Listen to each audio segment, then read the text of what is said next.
Okay, for the record, will you please state your full name? Kristin Baker. And what's the name that you prefer to be called? Kristin Baker. Okay. Do I have permission to record the interview? Yes. Kristin, what's your current position? I currently am the Director of Story at Granger Community Church.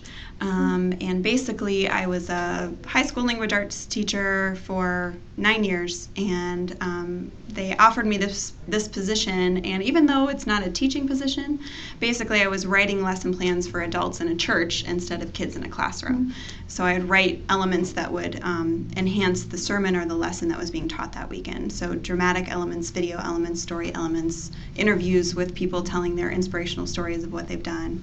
So basically, what I did in the classroom with creatively tricking kids into learning lessons is what I did for a church for 9 years. But I really miss interaction with the kids. I'm ready to get back in the classroom. Okay. What's the highest level of formal education that you've attained? I have a bachelor's degree. I've done some master's level classes, but I do not have a master's degree yet. But, okay. Yeah. And for the record, what position are you applying for? Language arts position at Elkhart Memorial, but I heard there was also a position open at Central, so wherever is the best fit. But I have a lot of friends at Memorial from when I used to teach there, from 2003 to 2007. Of what importance is the student's attitude in learning? I think that is crucial, but I also think it's an opportunity, and I love. This sounds really funny, but the difficult students were my favorite ones because there's more room for growth there. There's more room for motivating them and finding that connection of what is going to connect them to the material and make them motivated to learn. And that's what I love the most. So those kids that may not know that they're valued or they're loved at home and they come in with a little bit of an edge, those are my favorite kids. But also, I think sometimes teachers can tend to say, well, he has a bad attitude and kind of dismiss that as, oh, he's going to do bad in the class. But I find that if you connect with the kid, you talk with the kid, you find out where that attitude is coming from, and you listen, then they're more willing to listen to you and be willing to learn. What is your most important reason for teaching? Oh, gosh, so many reasons.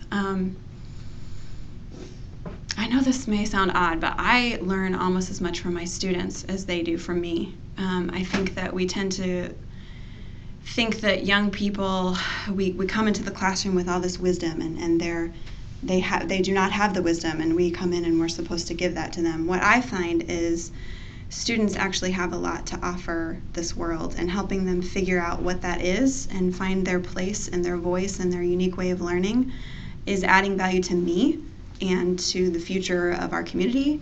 And I feel like every single student has something valuable to offer, and so it's my job to help foster that into the way in a way that they can bring their best foot forward in a unique way that's them, not in a custom or not in a sort of general way, but in a unique way that's specifically their reason for being here on this earth. And my favorite thing is when I love that look of like, oh, I didn't know I could do that. Mm-hmm. That I didn't know I could get an A in English. My other teachers said that I was bad at. No, you're not bad. Mm-hmm. You just have some ability things that we're working towards, and you have a unique thing to offer, and so we're going to find out what that is and capitalize on it. How do you want students to view themselves? My wish is that every student could own their own story in a way that they see their value. I think that's one of the biggest things. A lot of the behavior problems are not what a lot of teachers think of, just bad behavior. It's insecurity. It's confusion. When you're an adolescent, there's so many confusing values and messages that you're getting, and it's priorities that are a little mixed up, where the peer's opinion is higher than anything else, and so they tend to mold themselves into what their peers want. But if they can find that confidence in who they uniquely are, man, that can just affect everything. So you want them to view themselves as though they're of value and have confidence? Yes. And so how do you help them as a teacher discover that perspective? Sure. In my first few days of teaching, I have a sheet called the Getting to Know You sheet. Mm-hmm. And basically that's a fun way of obviously for the class to get to know each other, but also I look at it for signs of unique interests, gifts that they have, hobbies, learning styles specifically and backgrounds. And then I look at that from my class and I try to weave that into my lessons in a way that they can connect and it doesn't feel so distant and they feel like, oh, I'm doing this because I have to, but they're actually doing it because they want to, or even better, that they get to, that they feel like it's a privilege and they look forward to what's next in the classroom, because this person that's up there is not just giving me information, she's an advocate for me to be the best version of myself. What do you find to be the best ways to communicate with your students? Well, I think face-to-face is obviously the best way. I built into my lessons a lot of times where they were able to work in groups or work individually, but I would also be up front and I would have meetings with them individually to check on where they are in their projects, just ask them how they're doing. I think that time, that face-to-face, I think teachers tend to think a lot that we have to have all the lessons in there and we just don't have time to ask them how they're doing, or we don't have time. But actually you can capitalize on those moments of where they're engaged in working with others or working on a project, and you can use that time to check in with them, see how they're doing, and talk to them. How do you want your students to view you? I want them to know that I'm on their side, that I'm for them. The first day I always remind them, everyone in here has straight A's right now. Right now you start off with 100%, and you can make choices to not give 100% from now on. But right now, you are an A student, first day of school. So, I think students tend to come in, oh, here's another year of failure. Here's another year where I'm going to disappoint my parents. Here's another year where I'm going to be not as smart as the person next to me. But if you give them that, if you give them and treat them as if they are the best version of themselves ahead of time, a lot of times they'll live up to that. The students are working on an independent assignment for your class, and you notice a student in an isolated area of the classroom is crying, what would you do? I'd go over and talk to them. And if they're embarrassed that I'm talking to them, I'd ask them to go in the hall, but I'd stand in a way that I could keep an eye on my classroom, but they would be out of view so they wouldn't be embarrassed. If they're a more open person, I would just talk to them right there in that setting and see how they're doing. You have a student who seldom becomes excited about learning anything. What would you do? I would have a conversation with them about what does get them excited. I would ask them, what is the one activity in your life where time goes super fast and you look up and it's been 2 hours and it felt like 2 minutes because you loved what you were doing. What is that? And then I would try to find a way to somehow connect that with what we're learning and what we're doing. So if they say, okay, even something challenging like skateboarding, I just love skateboarding. Then I'd say, okay, this next research essay, we're going to find a skateboarder that you look up to, and we're going to do an essay, and we're going to organize our thoughts on that. And if you do become your favorite skateboarder, you become your dream skateboarder that you want to be, you're going to have to give interviews. You're going to have to be articulate. You're going to have to communicate your values and your voice and who you are in a way that people understand you and what you have to offer. And so I'd try to find that thing that they already have that they love and connect it with what we're doing. A parent of one of your students wants to talk with you about the great things that her child can do. Yet in school, the child is performing only at an average level. So how would you work with this parent? As a parent of a 12-year-old who is very high capacity, I empathize with that. I would talk to the parent, like I said, like I did with the kid, and ask them what they're interested in, what makes them tick, what's going on with them. And I would ask the parent to partner with me, what are some things that you found as they were growing up that motivated them to do their best? When did you see them really soaring? Let's think back of the last time you feel like that was him working to his full capacity. What was that? And then maybe see if there's some connections and ways that we could solve problems in the current situation from stuff that's happened in the past. You just taught a lesson, and you give an assignment to the class, and when you give that assignment, you discover some students are unable to do the task. What would you do? So, I think the obvious thing is I'd go and work with them individually and find out what's the most challenging part of it and work with it. If it was the majority of the students, I would find a way to reiterate the lesson that I just gave, because obviously it wasn't effective. They weren't getting what was happening. And I usually try to hit 3 areas for every skill. Like I try to do something auditory, visual, and something kinesthetic, which sometimes makes other teachers around me a little frustrated because my classroom can get loud because we're doing an activity that gets them up. Because we tend to teach verbal, linguistic, or mathematical, logical, and that's like only 20% of students learn that way. And so we have to find creative ways of, going at one lesson in lots of different ways. But in that instance, I would go to the individuals if there's like 2 or 3 and work with them individually and make sure that we can get them to where they need to be. Sometimes also I find that if you find a student that's a really great leader and is good at mentoring other kids, you can put them in a group. So you can group people in a way where they're motivated by their peers to bring their best. So you have a new group of students. So what do you need to know in order to begin your lesson planning? I need to know what they're excited about, what they're interested in, what's relevant to them, what their learning styles are. That's really important. Their best way of processing information and outputting the information. I think we tend as teachers sometimes to focus too much on the input. Like I just have to give them and they input it, and then they just have to output it in one form on a test or something. And kids just have so many different ways of outputting information, and that's how they remember. If they're able to like process it and verbalize it or act it out or draw it out or something. So I'd find out specifically what their modes are of learning so I can incorporate that.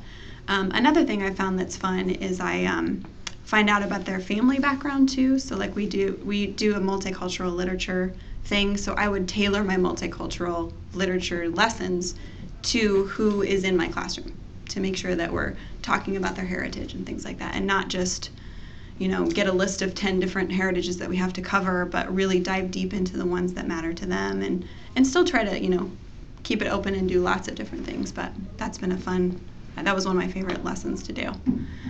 So you're teaching a very important concept to your class. When a student asks why he or she has to learn what you're teaching? Oh, that happened to me. How would you work with this situation? Yeah. So we were doing a lesson on a group of Native Americans that took over the island of Alcatraz in a protest. And this girl, who I lovingly referred to as Paris Hilton in my mind, because she just was a little bit privileged, and she would often ask those types of questions. But I loved her, and it's funny, the kids that go through the most difficult things are usually the most sensitive. The kids that haven't had a lot of challenges are usually the most, kind of non-empathetic. And so she raises her hand, she goes, "What do a bunch of Indians have to do with my life?" And so I said, well, I know it would be fun to just do things that are specifically interesting to you, like going through a fashion magazine, because I know you love fashion. But here's the thing, there's going to come a point in your life where something is going on that you feel is wrong and that you don't agree with. And I said, can you think of something in your life right now that you feel like it's not right? That's not right. That's the opposite of justice. And she goes, yeah, and it might have been, I don't know what it was, but I said, well, there's going to come a point where you're going to have to decide, are you going to take a stand? Or are you going to let this bad thing continue? And that's what these kids did. And they were your age. They were close to your age. They were just a little bit older than you. And so we're reading this so that when that happens to you, you know what you have to offer and how you're going to stand up and you're going to make a difference. We're not just sitting here to read, to get a lesson plan done and check it off and go about our ways. This is to help you bring the best version of you to the world and make a difference. Good. Many teachers say that students today have a much lower desire to learn and grow than they had 10 to 15 years ago. How do you feel about this? I don't think that's true. I think they come across like it because they learn differently than we do. And I think we want, like I was just a nerd. I woke up at 4 o'clock in the morning and made flashcards because I love to learn new things. Just because they don't do that and they don't learn the way that we did, they actually do love to learn, but they do it in different ways. So we have to find out what that is, adapt to that, but also bring them, because they do need to get to the point where they're intrinsically motivated to learn, because college is not going to just be Facebook and Instagram. They have to get to that point. But to go back to where do they love to learn, like why does my 12-year-old daughter get on and watch closet organizing videos on YouTube? That's her way of learning. Is it in a mathematic textbook? No. So finding ways, but that's organization, like math. So finding ways to find out how do they learn, because they do. It's just in different ways than we think. What do you think most of the parents that you encounter expect from teachers? In 9 years of teaching, I found a huge variety of what parents expect. It depends on the parents' level of investment with their kids. I think the greatest challenge is the parents that want you to make it easy for their children. When you're trying to say, no, by making it difficult and challenging them, I'm helping your child be ready for the world challenges, so that, when they have to get up and give a speech in class or a presentation, that may feel really scary and very uncomfortable to them at that time, but they're going to have a job. And so now in the setting of high school, when it feels scary, but it's really not, you're going to get fired and not have income for your family, we need to test those, and it's going to be difficult, but it's going to make it, the next time they have to present or get up in front, it's going to make it a little bit easier, and they're going to feel a little bit more confident. And so helping parents understand that the best of their child comes through challenge and difficulty sometimes, not just tailoring it and making it simple and easy. But most parents, I think, know that. But that probably is the biggest challenge, trying to help them understand we do not want our kids to feel entitled, that the world owes them something, because that's just setting them up for just constantly being disappointed. We want them to know that no matter what challenges they face, they can come with confidence, offer their best, and if the results aren't what they want, they try something different. And so that's what we try to help them with. What is it that gives your professional life purpose and meaning? Well, to be honest, my faith does. I'm a Christian, and part of my faith and my relationship with Jesus says that every single person matters. So teaching is a wonderful job to act that out in. It's a challenge to have hundreds of students to one teacher in a high school setting, but it's also an awesome opportunity to be able to tell a large portion of kids at a crucial time in their life, you matter, you are valuable, and you have something to offer this world that nobody else does. You're the only you here. And so I love helping kids discover that, because you just see this, like the fear goes away, the confidence builds up, and it's just an awesome thing to see kids soaring in their unique gifts and uniquely who they are. Is it important to know what the parents of your students are thinking about your classroom? I would love for parents to give me ideas for things. I'm always open to that, but I'm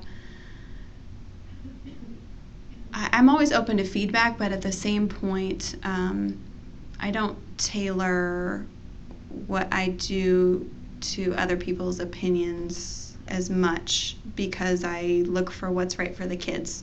And I obviously would take parents' feedback, and they know what's right for their child. They had that child since birth, and I only had them for one semester. So I would take that into consideration and hope to tailor it. But at some point, if there's just kind of an angry parent that feels like they personally don't like me, you're not going to be everybody's cup of tea, and you have to take that in stride and understand that, we're not here to be people pleasers. We're here to help other people be the best versions of themselves, and that will rub people the wrong way sometimes. And you can hope to talk to them in a loving way about it, but also know that you have to find the best thing for your kids in your classroom. What kind of a relationship do you want to have with other teachers? Oh, my passion for teachers grew so much when I left teaching. And I think when I was there, I was so focused on the students that teachers for a while, in my early years especially, because I just, you come out of college and you're like, yay, teaching, and you just have all this optimism, and then you come across veteran teachers who are a little tired and a little worn out, and they're negative and they're complaining a lot. And so I used to be really frustrated with my peers, in the sense of I'd just be like, I don't want to go to the lounge, I don't want to hear them complaining about the kids, because this is somebody's baby, and to talk about them like they're idiots is just, it made me uncomfortable, and I wasn't okay with it. But I've also come to realize since I left, and I've been coming back every other Friday at Memorial and offering a free lunch. Go ahead. A free lunch to teachers just to let them know they matter. I came back one time to help my replacement, and I just saw like 3 or 4 teachers in the hallway, and I just saw that tired, worn out look, and I just thought, I need to stop thinking of them as these sort of grumpy villains that were in my life back, and I realized they started out just like me when they first started out with this optimism, and they've been sort of chewed up in a system that makes it tiring and difficult, and there's so many challenges. So another thing that I found that I'm really super excited about coming back to teaching is personally encouraging other teachers. Like, I feel like that's part of the mission of why I'm called to come back to teaching. And I actually started a No Teacher Left Behind little group. How many years ago was that? And so basically I check in with them on Facebook, try to encourage them, and every other Friday I would go and offer a meal and ask if I can help them grade papers or just listen to their stories and talk to them. So I'm kind of feeling like if I get back into teaching, I'm so excited to get back in and be able to help encourage other teachers and just go into those negative conversations and find subtle ways to encourage and be positive and empathetic rather than frustrated with them, but still feeling that way about the kids. I don't think that'll ever go away. I hope I'm never not offended when a student or when a teacher calls a student an idiot, because that's somebody's baby. They're in an adolescent time where they're really confused and they're going to make bad choices. It's like when you look at a 2-year-old throwing a tantrum, you don't take it personally. It's a 2-year-old that's confused. And so when the kids are screaming at you or cussing at you or getting violent, it's because they are in a place where they feel hurt and angry, and they're trying to express it the best way they know how. And if you can love them in that moment at the same point, just because they're bigger doesn't mean that they're, villains and annoying and frustrating. If you saw a baby crying, you wouldn't feel that way. And so helping teachers see that is something that I'm excited about. One of your students cheats on an examination, and you see it. What would you do? I would, obviously, they get a failing grade, but also I would come to them with a caring attitude, and I'd say, you must be really stressed to where you feel like you have to cut corners, but that is just setting yourself up for failure in life, and I know that you're better than this. But they would ultimately have to have the consequence of the failing grade. I wouldn't, soften the consequence, because the world's not going to soften the consequence for them. So, but I would also come to them and say, I'm carrying out this consequence in an act of caring for you, not, I'm so mad at you, angry, you're frustrating to me, I'm so frustrated that you're in my class. Not at all. They made a poor choice, there was a consequence, and I'm hoping that they'll do better the next time. Some teachers are able to develop a great deal of student interest and excitement about their classes. Mm-hmm. Other teachers find this to be extremely difficult. Mm. So what do you think really makes the difference? I think, like I've talked about in several other questions, you have to start where the students are and connect them to you. They're not going to come to you ready to bridge the gap for education. Some of them will. Some of them will. Some of them will be super excited and nerdy like I was and want to learn everything. But we are adults, so we need to do the work to find out what's going to connect them. So I had a student that was just underperforming in everything, and I had several conversations with him, and I realized there was just this defeated belief in his life that was just over every area of his life. So we did this exercise right before Romeo and Juliet, because I'm going into Shakespeare thinking, how am I going to get this kid to connect to Shakespeare? So we did this love-hate evaluation. Before we even talked about doing Shakespeare, we talked about the themes of love and hate. You say you love your mom, but you also say you love Cheetos. So what is that? So we talk about what is love and hate? How do you define that in your life? How does that show? Has anybody been hateful towards you? What does that mean? And so I found out a lot of things about his life on this evaluation. And it was one of the first things that he really filled out fully. And he was waiting for somebody to ask these questions. And I'm getting goosebumps just thinking about it, because I still remember it was like, he stayed after school and just came in my room, and I said, tell me about this. And just listening to him was a huge breaking point for him, and he put his all into Romeo and Juliet just because somebody took time to ask him what that looked like in his life, and he ended up getting an A on that whole unit, and he had gotten nothing but F's. And it was just a sign of, when you find that one thing that connects, you'd be surprised what the kids are capable of. One of your colleagues seems to need frequent attention and positive reinforcement. How would you work with this person? I'd work with them in the same way that I work with my students. There's that old quote, I don't know if it was Howard Gardner or who it was, but it was like, we shouldn't be giving people cut flowers, we should be teaching them to grow their own plants. So as much as I would be a constant encourager and come with unconditional love and care about them, I'd also challenge them for opportunities to grow so that they feel like they can have their own motivation. And I would ask them questions about, when did this start, where you just feel like you're constantly failing or whatever the issue is. And honestly, I would pray with them. And, I don't know if that's going to offend anybody, but it wouldn't be in a way that I was being judgmental or pushing anything on anybody. I would just, pray for them and pray with them and hope that that I can be a positive voice in their life, but not in a way that continues to enable behavior that's painful to them or to others. You have a bright student in your class who constantly rejects doing the assignments that the students in class are given. How would you proceed with this student? A bright student who constantly rejects the lessons. It reminds me of my brother.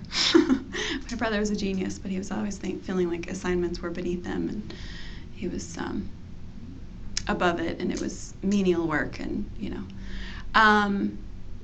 I would do the same thing that I would do with a low ability student. I'd find out what the why behind the what of what they're saying. So I would ask a lot of questions to dig deep as to why they don't want to do it. And ultimately, if they just continue to be belligerent, you have to let them feel the consequences of their own action. But I would never give up on finding that connecting point for them as well. So if they say things like, you're under challenging me, I'd be like, okay, let's challenge you. What would get you excited? What kind of assignment would get you pumped up and ready to do something? And it's like, you create your own assignment. As long as it connects to the material, if you feel like you're above it and you're, this is just menial, busy work to you, let's find a solution where it doesn't feel that way. And again, trying to equip them so that when they get into college and they feel that way, they know how to own their own learning and they don't wait for the teacher to do it for them. As you begin to design a lesson plan for your class, what key components do you include in your lesson plan? The first thing I do is a hook. I find a way to do a fun activity that gets them excited and interested in the material. So I may show them like a 5-second clip of The Great Gatsby of the car wreck or something, and they're like, what happened? How did that get to that point? So I'd find a way of using intrigue in the beginning. And I did that like with Romeo and Juliet with the love-hate thing. Mm-hmm. So this is what we're going to be talking about. You don't know what we're going to be reading, but it's going to relate to this. So let's find out what this means in your life first. So I always used a hook before I started a unit. I would also have components where obviously you need to go through the material. So for instance, with Romeo and Juliet, we would need to sit and read it as a class out loud. But then they have to process that information and create something. So with Romeo and Juliet, they would divide into groups and they would basically translate it into modern language because it's not modern language. And so they would present this funny version of their scene in modern day language. And I told them they could make it whoever star, they could cast any stars that they wanted to, their favorite movie stars. So one time we had a Romeo and Juliet with Napoleon Dynamite as Romeo, and I think who was it, like Taylor Swift or Britney Spears or something was Juliet. And so they had so much fun trying to think of okay, what are they saying and how would Britney Spears say that? So they had these layers of language they had to translate it into modern and make it fun, but they also had to stick with the plot and the literary elements and what the characters were coming up with. But they were motivated because they loved Britney Spears or they loved Napoleon Dynamite and they loved the idea of doing a funny scene in class. So I'd find a way to have them hear and input the information, process it, and do an output in some way that meets their needs. Yeah. And then we'd have some sort of evaluation, which doesn't always mean a test. Sometimes it does.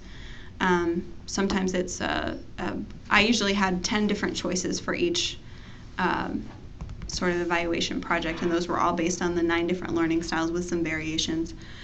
So, for instance, when we did the Crucible, they were able to, they could write a rap to perform that summarizes the book and the plot. They could make a video about the sequel to the Crucible, what happened next, or they could write an essay. They could, but writing essays is important, so they would always have to write an essay. I met those requirements, but I didn't do that with every single book. And if I felt like they mastered those skills, they were able to have a variety of assessment things they were able to do.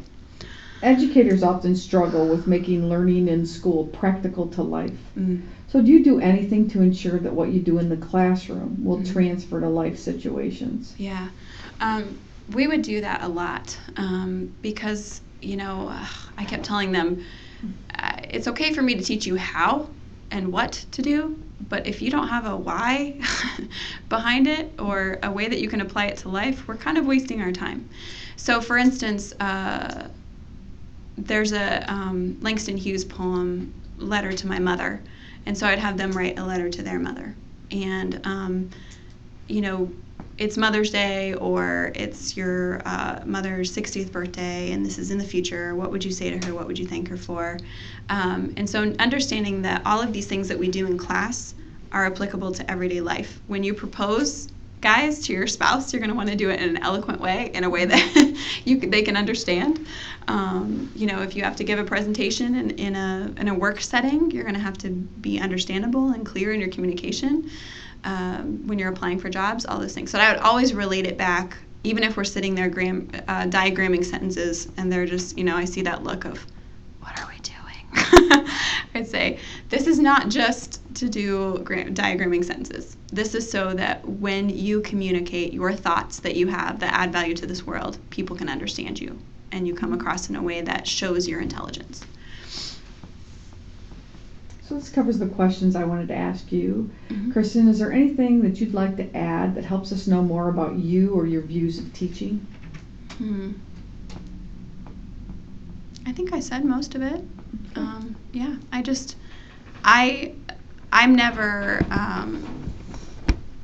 I guess I should say I'm always blown away every year by the personal narratives that I give to my students, and that's one of the things that I love, and I think that teachers can sometimes miss that. When you listen to the kids' stories and how they learn lessons in life, you can actually learn from your kids as much as they learn from you. Mm-hmm.